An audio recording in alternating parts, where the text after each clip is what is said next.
Baru-baru ini tular tentang kenyataan seorang peguam yang berkongsi bahawa duk sibuk pasal suruh isteri tebus pusaka guna duit takaful, lebih baik suruh suami hibahkan rumah tu kepada isteri.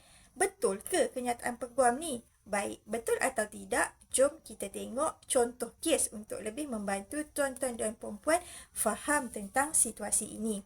Kita ambil satu contoh kes. Ahmad memiliki sebuah rumah bernilai RM500,000.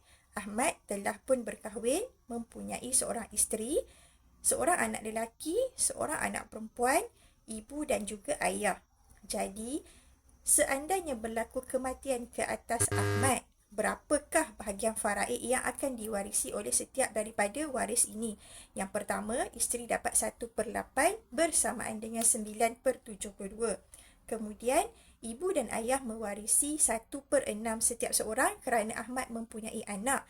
Jadi, bahagian ibu dan ayah adalah sebanyak 12/72 setiap seorang bersamaan dengan 24/72. Bahagian anak lelaki pula adalah 2 bahagian daripada bahagian anak perempuan bersamaan dengan anak lelaki mendapat 26/72 sementara anak perempuan mewarisi 13/72.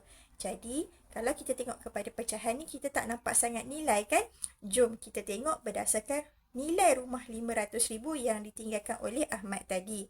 Bahagian ibu dan ayah 24/72 itu adalah bersamaan dengan 166,000 iaitu RM83,333.33 bagi setiap seorang. Jadi, di Malaysia ini ada 3 pilihan yang waris-waris boleh buat.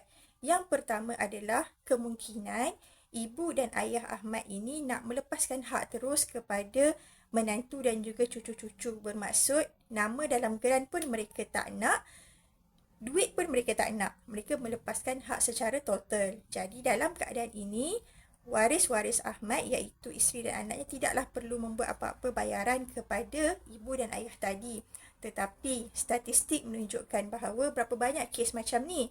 Daripada 10 kes, hanya 1 sahaja yang akan membuat keputusan untuk melepaskan hak secara total ini.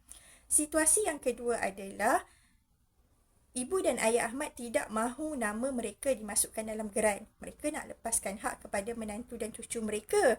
Tetapi mereka nak nilai rumah tersebut, bahagian faraid mereka tadi dibayarkan kepada mereka. Inilah yang dinyatakan oleh peguam tadi iaitu membayar bahagian faraid ataupun menebus pusaka. Jadi, untuk membolehkan Balu dan juga anak-anak Ahmad memiliki rumah tersebut secara penuh, maka mereka perlu membayar kepada ibu dan ayah tadi sebanyak 166,000. Sebab nilai rumah tadi adalah sebanyak 500,000. Dan situasi yang ketiga adalah mereka tak nak duit, tetapi mereka nak nama dimasukkan dalam geran. Kerana apa? Kerana nilai hartanah ini dari hari ke hari dia makin meningkat. Terutamanya kalau rumah Ahmad tadi berada di prime area lah. Contoh di KL ke kan, di Johor Bahru ke. Of course nilainya akan meningkat. Jadi nanti satu hari bila nak jual, maka nilainya akan menjadi tinggi. Baik, kita kembali kepada cerita asal tentang status peguam tadi. Mungkin kita boleh assume bahawa pilihan yang dibuat oleh ibu dan ayah Ahmad tadi adalah dengan menebus pusaka lah. Okey. Menyedari situasi ini, maka Ahmad pun menyediakanlah wang hibah takaful sebanyak 500,000 sebab 166,000 tadi tu nak bayar kepada ibu dan ayahnya. Jadi daripada 500,000 tolak 166,000, baki adalah lagi 330,000 lebih untuk isteri dan anak-anak Ahmad ni meneruskan kelangsungan hidup. Jadi, kata peguam tadi, daripada suruh tebus pusaka guna duit hibah takaful, baik hibahkan rumah terus. Baik, kita tengok contoh yang ada di Wasiat Syok Berhad. Syikin tak naklah compare company lain sebab Syikin tak tahu kan duit company lain macam mana. Tapi kita nak bagi tahu di Wasiat Syok Berhad. Okey, untuk hibah rumah bernilai 500,000 ini, kos yang perlu dibayar oleh pelanggan adalah sebanyak lebih kurang 17,500. Bermaksud kalau Ahmad ni dia nak menghibahkan rumah tadi tu sepenuhnya kepada isteri dan anaknya, perlu bayar sebanyak 17,500 kepada pihak wasiat shop. Jadi kalaulah tuan-tuan dan puan-puan semua bayar 17,500 tadi, dah confirm dah isteri dan anak-anak tadi dapat rumah secara penuh dengan kena tebus pusaka sebanyak 166,000 tadi.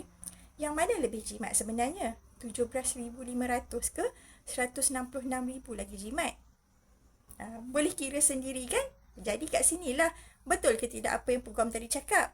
Kalau tanya kepada Syikin, betul lah tu. Dan kita kena ingat juga, tak semestinya waris tu dia nak setuju untuk tebus pusaka tu nanti. Kalaulah ibu ayah tadi kata kami tak nak tebus pusaka, kami nak nama masuk dalam geran, kat mana pula kata bukti boleh tebus pusaka tu? Jadi pastikan kita memberi advice yang betul kepada pelanggan kita. Sebab apa? At the end of the day nanti, apabila berlaku kematian, kita adalah orang yang bertanggungjawab untuk berhadapan dengan waris. Okay? Jadi apabila kita memberikan solusi kepada pelanggan, pastikan solusi itu dapat membantu waris-waris di kemudian hari. Hibah takaful sebenarnya sangat membantu untuk membantu dari sudut kelangsungan hidup.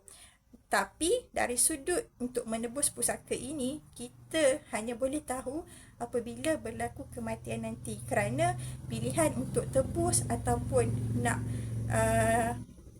sama ada menebus ataupun nak melepaskan hak secara total, ini adalah di tangan waris-waris sahaja. Seandainya pemilik harta ni memang dia tidak membuat apa-apa perancangan semasa hidup. Semoga perkongsian ini dapat memberi manfaat kepada semua. Jemput follow Syikin untuk lebih banyak info tentang pewarisan harta Islam. Terima kasih. Assalamualaikum warahmatullahi wabarakatuh.